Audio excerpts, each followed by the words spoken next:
Hey guys, when I bought this S.H.A.R.P C3 Pro, I was under the impression, or at least I hoped, that I was getting probably one of the best crash helmets available today from a safety point of view certainly, and hopefully for functionality.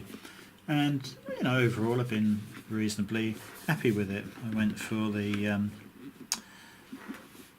communications pack as well, and that made it a pretty big investment. I mean, you're talking, this particular helmet was £500 because I got £50 off, so it's a £550 helmet, and the communication system was £300 or £400, so you're talking not far off £1,000.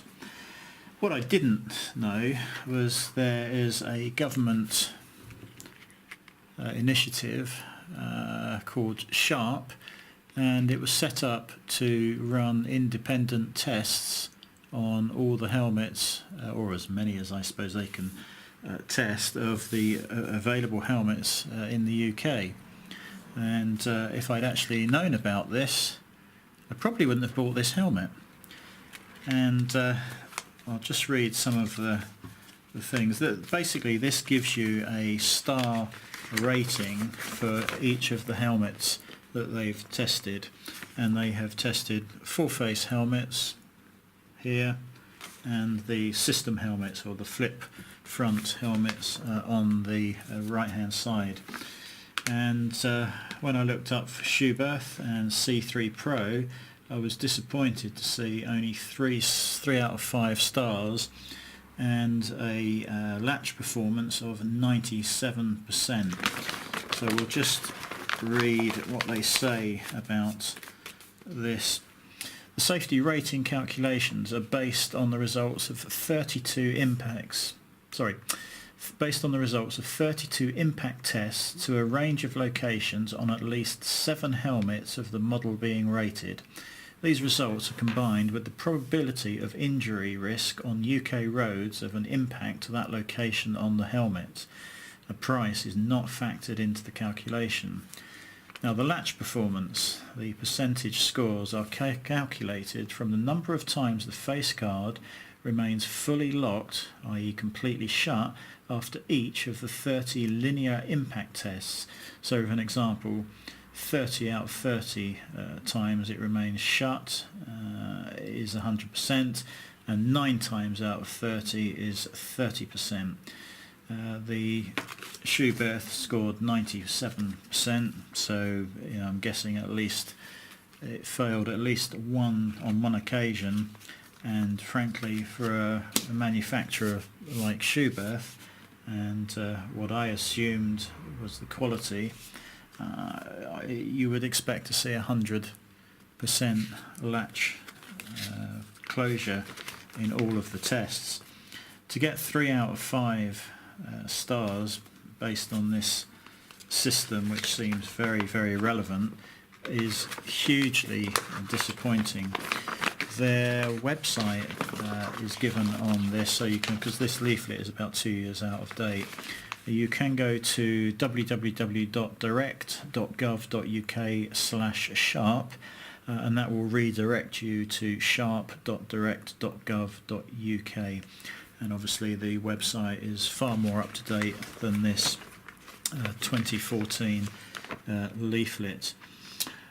All of the helmets have this star rating, and I looked through to see if any of the flip front helmets achieved the 5-star rating plus the 100% latch closure success rate, and the only helmet on the current brochure that achieved that is the BMW System 5.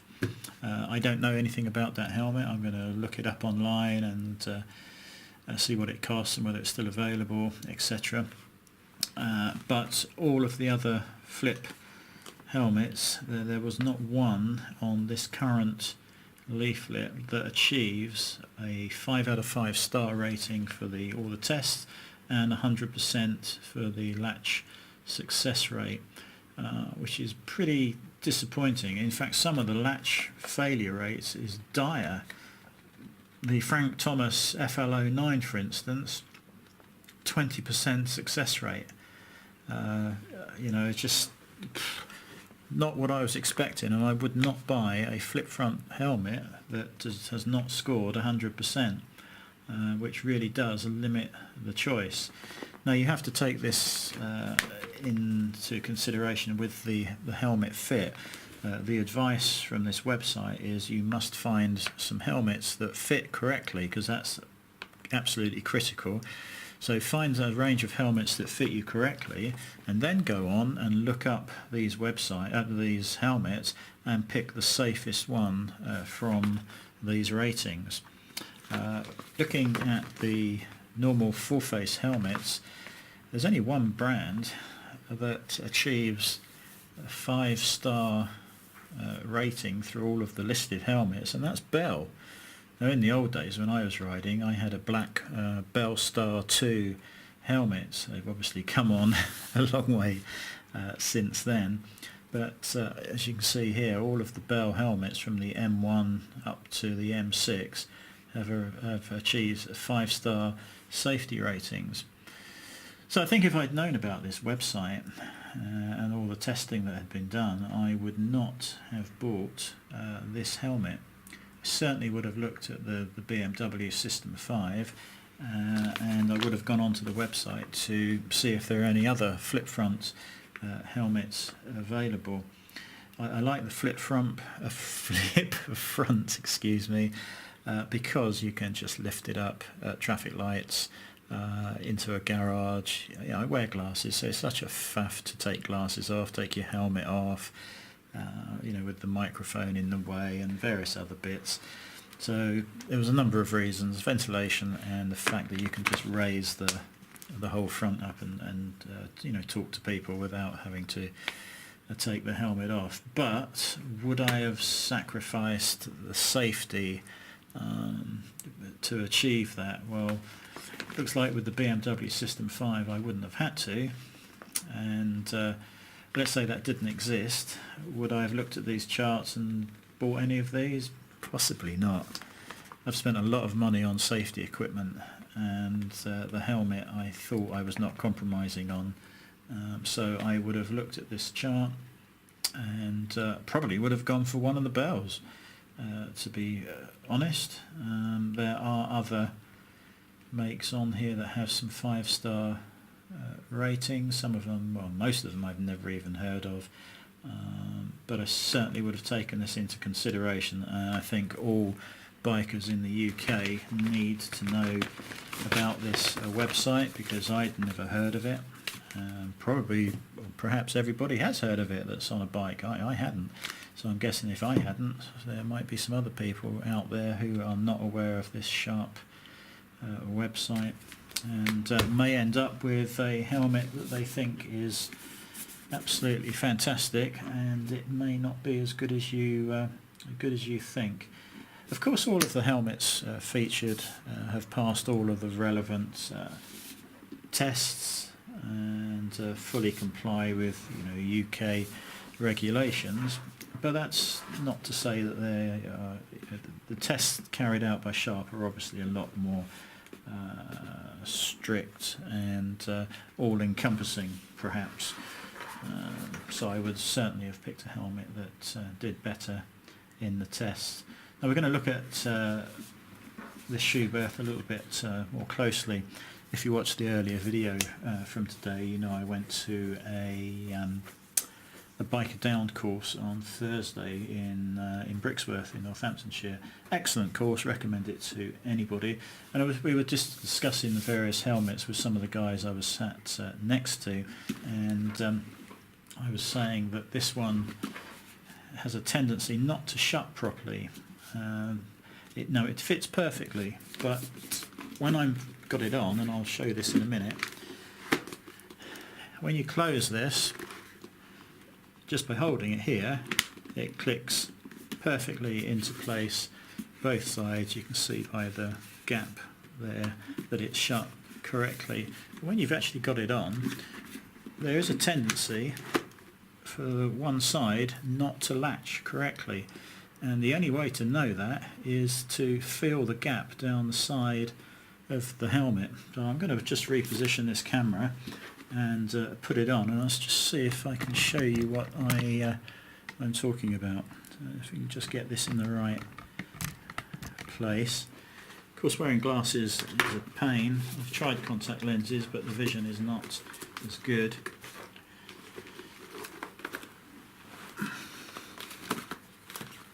Now, somebody might say that this is too tight for me, but because my cheeks puff out, that's just being a bit overweight.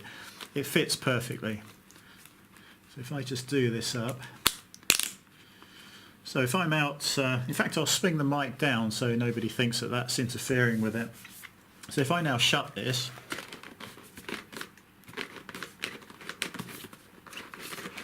right, you can see how hard this is. It really is a two-hand job. You can't... Right, so that's a good example. I hope you can hear. I have now pulled this down, as you probably would do if you're at light, with one hand. I'm going to turn here. I don't know whether this is going to work. I can't see myself, but you can see the gap, where is it, running down here. I'm hoping that's on the camera. I can't see. So you can see how that's shut.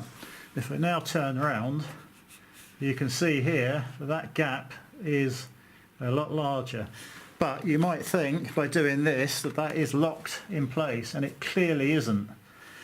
You've got to now grip under here and pull down quite hard, and with glasses on that really does pull down and sometimes hits the top of the glasses.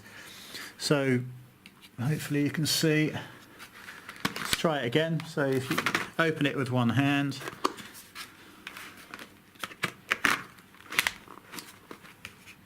this time that is shut, I think, on both sides without any problem. But with glasses on, there, see again, this is not the easiest thing to close. Really does need, in fact even then, I don't know whether you heard it on camera, but it looked and felt shut, but as I squeezed it, there was a click.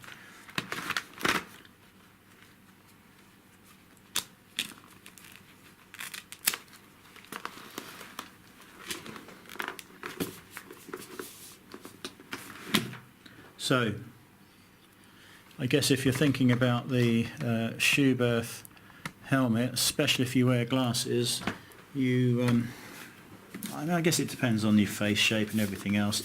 This fitted me better than the showy Neotech that I was going to buy. I didn't see any of the Bell crash helmets at the shop I bought this from, but it certainly closes perfectly, off the head. And how hard it is to close is probably going to depend on your head shape and various other things.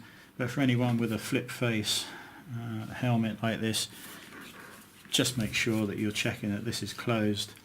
This is not approved for